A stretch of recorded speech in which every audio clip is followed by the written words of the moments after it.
joined by Major Nancy Powers. Major Nancy and her husband oversee the Freedom Center and Harbor Light campus in West Humboldt Park. In addition to a number of other offerings, there are after-school programs for teens and children. And part of those after-school programs, Major Nancy, include meals, dinners shared together. Can you talk about that? I can understand that we're in a neighborhood that is quite impoverished, and many of our children don't have the opportunities for nutritious meals. Our elementary school principal tells us that many of their third graders are totally responsible for the care of their family, including meals.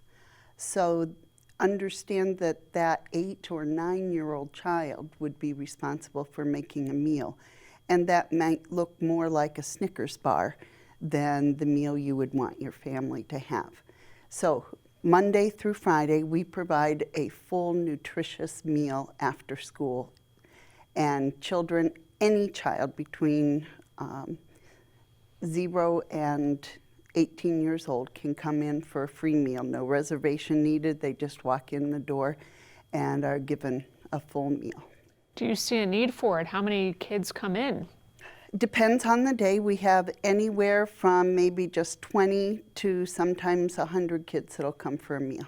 And one of the unique after-school offerings there at the Freedom Center is a cooking and nutrition class. Can you tell us a little bit about that? We have some partners that come in. Northwestern Hospital provides us with a dietitian who actually teaches the children about nutrition. And then she also does a fun cooking class to teach them some basic dishes that they can cook at home.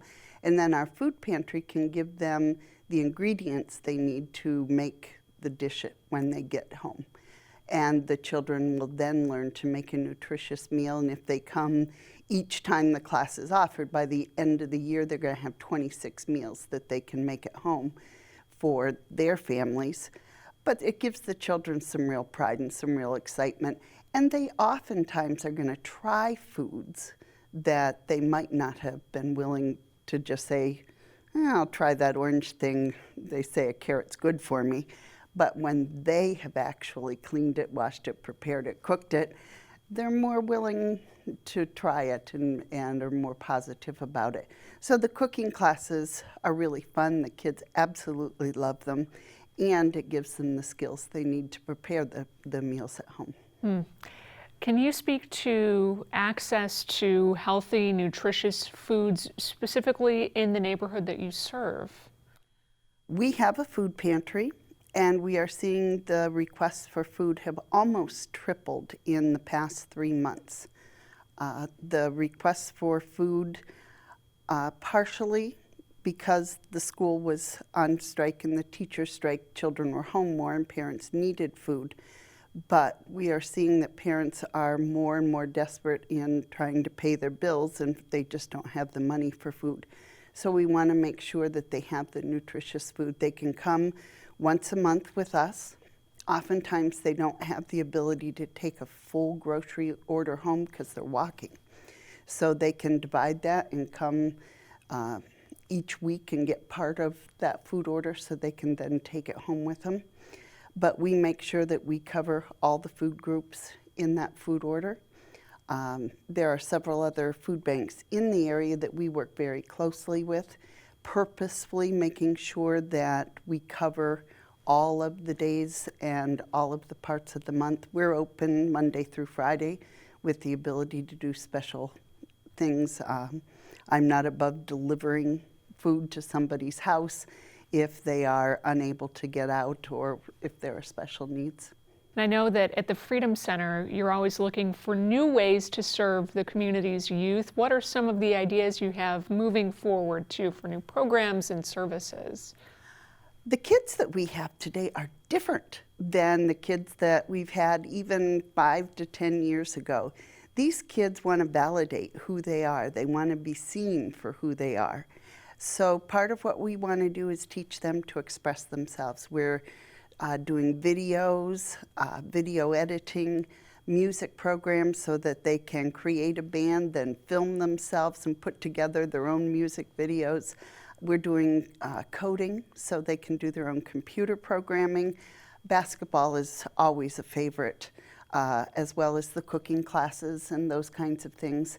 We want the kids to be able to not only cook the food, but we actually have chefs coming in and doing culinary arts to give them kind of a hands up. So perhaps it is a cooking job that they want to pursue and a career as a chef, that they will have knife skills, that they will certainly know sanitation, but that they'll be able to put those little fine touches on and be able to really enjoy that as a possible career, so that it gives the kids a way to express who they are, photography, those kinds of things. And we have very, very bright kids. They just don't have the opportunities that some other kids may have. So through the Salvation Army, we make sure that they have a positive way to express who they are.